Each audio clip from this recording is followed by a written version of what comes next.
Hello, I'm Mark Turner, and along with Imogen Player, I look after the school's waste and resource use group. It's a popular group within the school. We have a very kind of strong attendance in this group, and collectively we're looking to address the challenges delivering more effective waste management, but very importantly, a more efficient treatment of resources across the whole built environment. We work in three main areas, and those are mapping and materials development. We've produced quite a lot of new materials this year, and we aim to probably continue with that process next year. Also, procurement and supply chain engagement. It's very important to engage the whole value chain in what you're doing in this area to get a positive effect. And lastly, and very importantly, the area around measurement and reporting. So this is one of the more complex and difficult areas that has challenged the industry, and we are working with partners to try and improve things in those areas.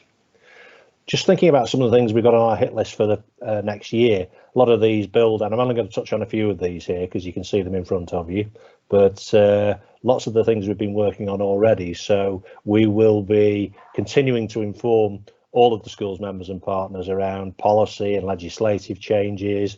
The plastic packaging tax is imminent. That will start on the 1st of April 2022. There are going to be changes around producer responsibility, the implications around the circular economy, and we will aim to give you the best possible advice on the implications of any of that policy guidance.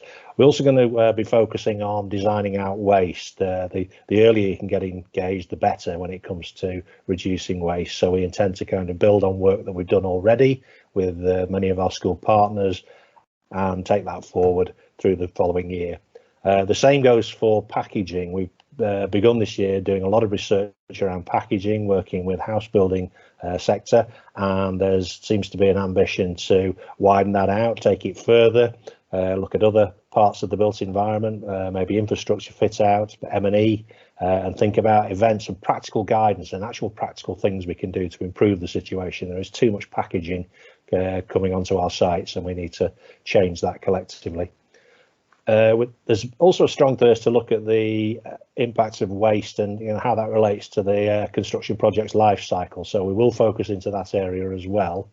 And then we're also going to have to be thinking hard about collaboration with other groups in order to make our resources go, because we know we have limited resources between us, that we collaborate with other groups and think about work we can work on together. So a good example would be Scope 3 emissions related to waste around carbon.